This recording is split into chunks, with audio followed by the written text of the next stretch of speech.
Hello friends, कैसे हैं? यह है संडे कमेंट बॉक्स सीरीज़ का वीडियो। हर संडे आपके कुछ कमेंट्स लेते हैं, उनका रिप्लाई करते हैं। अगर आपके भी कुछ कमेंट्स हैं, कुछ पूछना चाहते हैं, क्वेरीज हैं, नीचे कमेंट सेक्शन में जाकर लिख देंगे।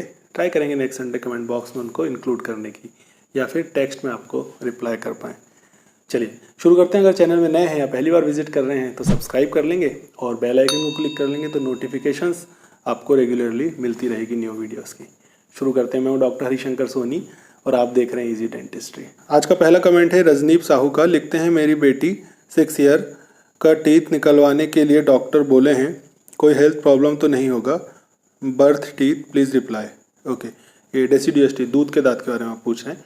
ज़रूरत है तो बिल्कुल निकलवा सकते हैं, इसमें कोई प्रॉब्लम नहीं है और कोई हेल्थ प्रॉब्लम नहीं होगी। ज़रूरत होगी इसलिए आपको सजेस्ट किया गया होगा। और एक और बात, अच्छी बात है जिससे आपका टेंशन कम हो जाएगा कि जो दूध के दांत होते हैं बच्चों के, उनकी जो रूट्स होती है, जड़ें होती हैं, वो घुल जाती हैं, डिज़ोल्व हो जाती हैं, तो बहुत आसानी से बच्चों के दांत निकल जाते हैं, कोई प्रॉब्लम नहीं होगा। Thank you.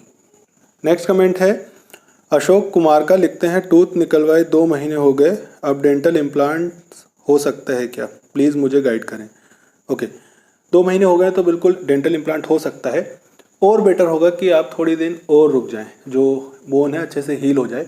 वैसे आपका बोन हील हो गया होगा, एक्सरे करेंगे तो उसमें पता चलेगा। और उसके पहले CBCT एक टेस्ट होता है, कोन बीम कंप्यूटेड टोमोग्राफी बोलते हैं, जिससे बोन थिकनेस देखी जाती है। पहले वो कराएंगे, थिकनेस आपकी देखेंगे बोन की कितनी है, उसके बाद इम्प्लांट होगा। तो टेस्ट आप करा लें डॉक्टर से बात करके, फिर प्रोसीड कर सकते हैं, करवा सकते हैं, कोई प्रॉब्लम नहीं है। Thank you.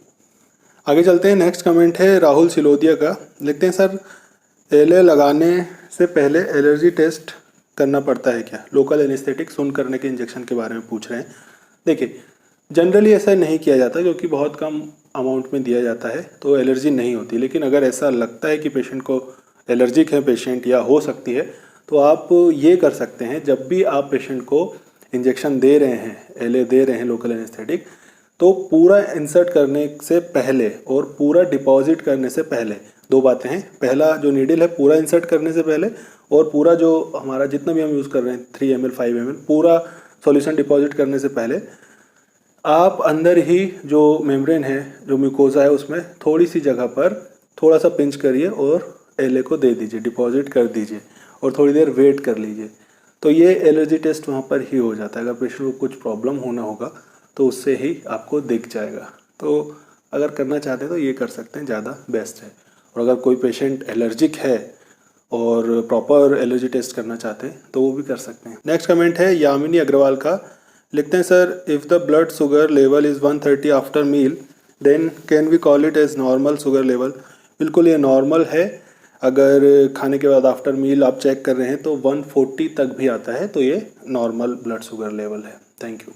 नेक्स्ट कमेंट है सुमनदीप कौर का। लिखते हैं, सर मैंने RCT करवाई थी लेकिन मुझे कैप के बारे में नहीं पता था और ना ही डॉक्टर ने सजेस्ट किया, और अब मेरे टूथ की फिलिंग रिमूव हो गई है, अब क्या करूं सर बताओ दो। ओके, देखिए, जो आपकी फिलिंग है वो रिमूव हुई है तो कोई प्रॉब्लम नहीं है। और अगर दांत टूटा नहीं है आपका, अगर थोड़ा बहुत टूटा है तो भी हम कर सकते हैं। अगर ज़्यादा टूटा है तो फिर थोड़ा सा प्रॉब्लम होता है, चेंज हो जाता है ट्रीटमेंट, हो तो तभी भी जाएगा। तो देखिए, अभी अगर सिर्फ फिलिंग निकला हुआ है तो आप जाएं, परमानेंट फिलिंग होगी और कैपिंग आप अभी भी करवा सकते हैं। टूथ प्रिपेयर किया जाता है, उसके बाद मेजरमेंट लिया जाता है, नाप लिया जाता है और कैप बन जाता है। तो अभी भी आप कैपिंग करा सकते हैं, आगे के लिए स्ट्रेंथ आ जाएगी दांत में, बिल्कुल करा सकते हैं। बात करें डॉक्टर से। Thank you. अगला कमेंट है शोभन सिंह का। लिखते हैं, RCT के बाद भी पस क्यों बनता है, इसका कोई रीज़न है सर? देखिए, ये कई बार हमने बात भी की हुई है। RCT रूट कैनाल ट्रीटमेंट जो है ये लास्ट ऑप्शन है आपके नेचुरल टूथ को सेव करने का, लेकिन इसमें कई बार प्रॉब्लम हो सकती है और इसके अलग अलग कारण होते हैं। अगर री इन्फेक्शन होता है, बॉडी नहीं एक्सेप्ट करती है और वहाँ पे फिर से इन्फेक्शन होता है तो पस बनने के चांसेस इसमें होते हैं। या फिर कुछ रेमिनेंट्स रह गया है जो कैनाल को साफ़ करते हैं, उस समय कुछ पल्प बोलते हैं उसको, अगर वो रह गया है तो हो सकता है आगे चल के इन्फेक्शन हो। इसके बहुत सारे कारण होते हैं। तो एक ऑप्शन है नेचुरल टूथ को बचाने का, लेकिन कुछ केसेस में, ज़्यादा केसेस में नहीं होता है, लेकिन कुछ केसेस में थोड़ा प्रॉब्लम आगे चल के हो सकता है, जिसको ठीक किया जा सकता है। Thank you. अगला क्वेश्चन है वेद शर्मा का। लिखते हैं, सर मिड लाइन डायस्टीमा के लिए अगर कैपिंग कराते हैं तो RCT ज़रूरी है? Question mark. मिड लाइन डायस्टीमा दांतों के बीच में जो गैप होता है उसके बारे में पूछ रहे हैं, तो उसको 2 कैप से ऐसा फिल कर दिया जाता है, या फिर ज़्यादा भी कैप लग सकते हैं। तो देखिए, अगर आपका टूथ हेल्दी है, कोई प्रॉब्लम नहीं है, तो ज़रूरी नहीं है कि उस टूथ में रूट कैनाल ट्रीटमेंट करना पड़े। अगर ऐसा है कि आपका दांत थोड़ा थिन है या कोई प्रॉब्लम है कि आगे चलकर उसमें दर्द हो सकता है, तो रूट कैनाल ट्रीटमेंट किया जाता है। नहीं तो हेल्दी है तो ज़रूरत नहीं होती कि रूट कैनाल ट्रीटमेंट करना पड़े। Thank you. अगला कमेंट है रश्मि वर्मा का। लिखते हैं, सर आगे के 2 दांत बहुत चौड़े हैं, तो क्या वो छोटे हो सकते हैं? बिल्कुल छोटे हो सकते हैं, लेकिन इसका प्रॉपर प्रोसीजर है। कई लोग पूछते हैं कि सर उन दांतों को घिस सकते हैं क्या, घिस के छोटे कर सकते हैं क्या? तो ऐसा घिस के डायरेक्ट छोटे नहीं किया जाता, इसका प्रॉपर प्रोसीजर होता है। डॉक्टर से आप बात करेंगे तो होगा। वही अगर कैपिंग भी करानी है तो एक लेवल तक उसको ट्रिम किया जाता है, ज़रूरत होती है तो रूट कैनाल किया जाता है, उसके बाद कैप लगाया जाता है। बात करें, बिल्कुल ठीक हो सकते हैं। Thank you. अगला कमेंट है मोनिका धीमन का। लिखते हैं, मशीन से आरसीटी एक टाइम में हो जाता है क्या? हाँ, जो मशीन होती है उसको बोलते हैं एंडोमोटर। इससे एक ही विजिट में, एक ही बार में रूट कैनाल ट्रीटमेंट किया जा सकता है, हो जाता है।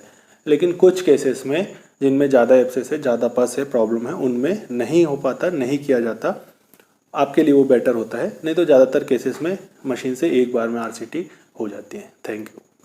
अगला कमेंट है सिस्टर का। लिखते हैं, सर मैं सिर्फ 12 साल की हूँ और मेरा एक दांत हिल रहा है थोड़ा थोड़ा, तो मैं क्या करूँ, प्लीज़ बताइए।